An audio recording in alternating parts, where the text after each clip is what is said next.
தந்தை, மகன், தூய் ஆவியாரின் பெயராலே ஆமென். ஆன்ம வழிகாட்டி மே மாதம் 25ஆம் தேதி திங்கட்கிழமை. புனித மிக்கேல் அதிதூதரிடத்தில் நம்மை ஒப்பு கொடுத்து மன்றாடுவோம். வானுலக சேனை தலங்களின் அதிபதியே, சதா ஜீவ அரூபிகளில் மகிமையும் மேன்மையும் நிறைந்த சம்மனசானவரே, அவர்களிலும் உத்தமமானவரே, தேவ கட்டளைப்படியே பரலோக வாசலை திறக்கவும் பூட்டவும் அதிகாரம் உள்ளவானவரே, தேவ நீதி சிம்மாசனத்திற்கு அருகில் எங்கள் ஆத்துமாக்களை சேர்ப்பிக்கும் தூதாதி தூதரே, மரண அவஸ்தைப்படுகிறவர்களுக்கு உதவி செய்ய விரைந்தோடி வரும் உபகாரியே, மரித்தவர்களின் ஆத்துமக்களை அழைத்து கொண்டு போய் திவ்ய கடவுளின் சந்நிதியில் சேர்ப்பிக்கும் காவலரே, பலவீனனும் நிர்பாக்கியனுமாகிய அடியேனை கருணை கண்கொண்டு பார்த்து என் வாழ்நாள் முழுவதும் சிறப்பாக மரண தருவாயிலும் எனக்கு உமது தயை நேச உதவி புரிந்தருள வேண்டுமென்று மன்றாடுகிறேன். அதிதூதரான புனித மிக்கேலே, எங்கள் போராட்டத்தில் எங்களை பாதுகாத்தருளும். பிசாசின் வஞ்சக சூழ்ச்சிகளில் எங்கள் துணையாயிரும். தாழ்மையான எங்கள் மன்றாட்டை கேட்டு இறைவன் பசாசை கண்டிப்பாராக. நீரும் விண்ணகப்படையின் தலைவரே, மக்களை கெடுக்க உலகில் சுற்றித் திரியும் பேயையும் மற்ற கெட்ட அரூபிகளையும் இறை வலிமையால் நரகத்தில் தள்ளுவீராக. ஆமேன். யோவான் நற்செய்தி 19ஆம் அதிகாரம் 26 முதல் 27 முடிய உள்ள இறைவார்த்தைகள். இயேசு தம் தாயையும் அருகில் நின்ற தம் அன்பு சீடரையும் கண்டு தம் தாயிடம், அம்மா, இவரே உம் மகன் என்றார்.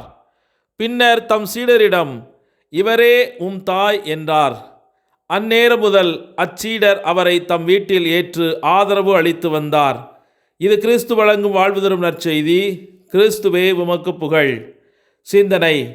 அன்புக்குரிய சகோதர சகோதரிகளே, பெந்தகோஸ்து பெருவிழாவான தூய ஆவியானவரின் பெருவிழாவை கொண்டாடிய இந்த ஞாயிறு முதல் வருகின்ற ஞாயிறு வரை நாம் திருத்துவத்தின் மேன்மையை சிந்திக்க இந்த வாரத்தை அர்ப்பணிப்போம்.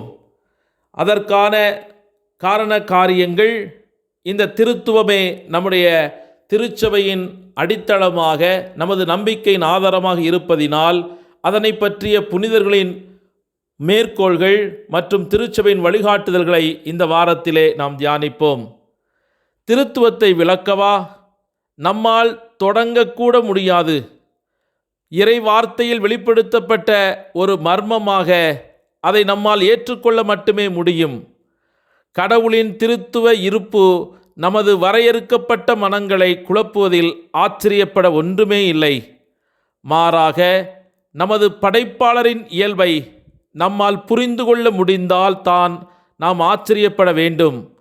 அவர் எல்லா யதார்த்தத்திற்கும் அளவிட முடியாத ஊற்றாக இல்லாமல் ஒரு அற்பமான தெய்வமாகவே இருப்பார் என்று வெர்னான் கிரவுன்ஸ் என்கிற அறிஞர் கூறுகிறார்.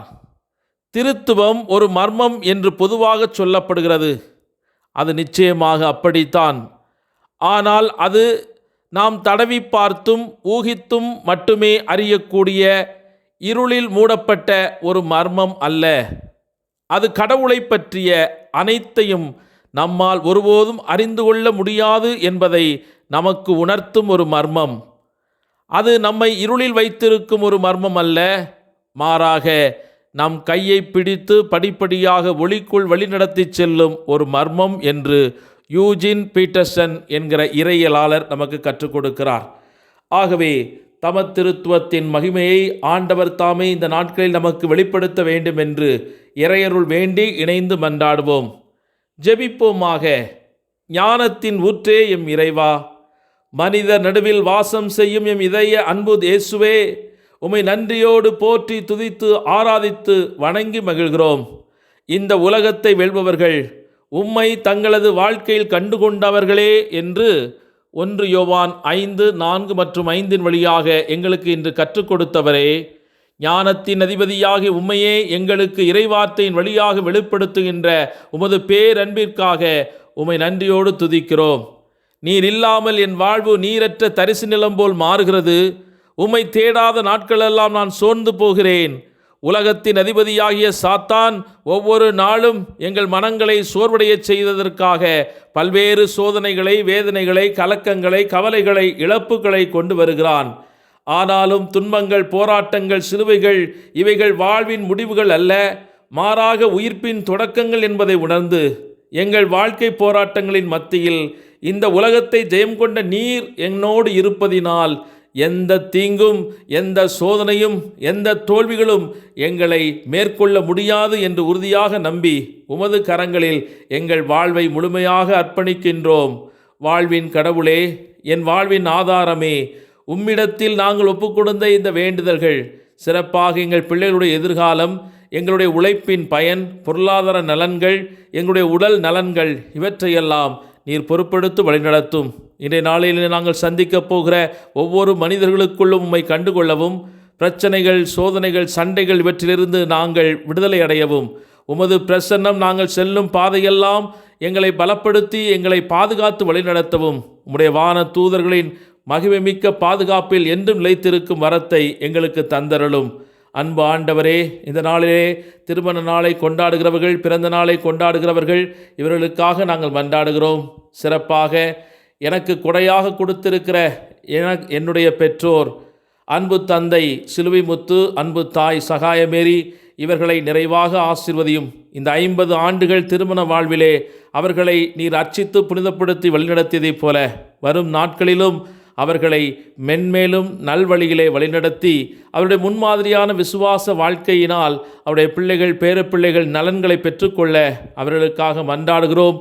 இவர்களைப் போல இன்று திருமண நாளை கொண்டாடி வருகிற அனைத்து மக்களுக்காகவும், அவர்களுடைய பிள்ளைகள், பேரப்பிள்ளைகளுடைய நலன்களுக்காகவும் தொடர்ந்து இறையருள் அவர்களை தாங்கி வழிநடத்த வேண்டும் என்று உமது நாமத்திலே ஒப்புக் கொடுக்கிறோம்.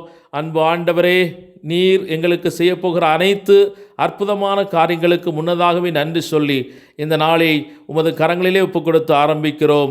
எங்களை ஆசீர்வதித்து வழிநடத்த வேண்டும் என்று எங்கள் ஆண்டவராகிய கிறிஸ்து வழியாக மன்றாடுகிறோம். ஆமேன். எல்லாமல்ல இறைவன், தந்தை, மகன், தூய ஆவியானவர் உங்கள் அனைவரையும் நிறைவாக ஆசீர்வதிப்பாராக. ஆமேன். இயேசுவுக்கே புகழ், இயேசுவுக்கே நன்றி. மரியே வாழ்க. இயேசுவின் இரத்தம் ஜெயம்.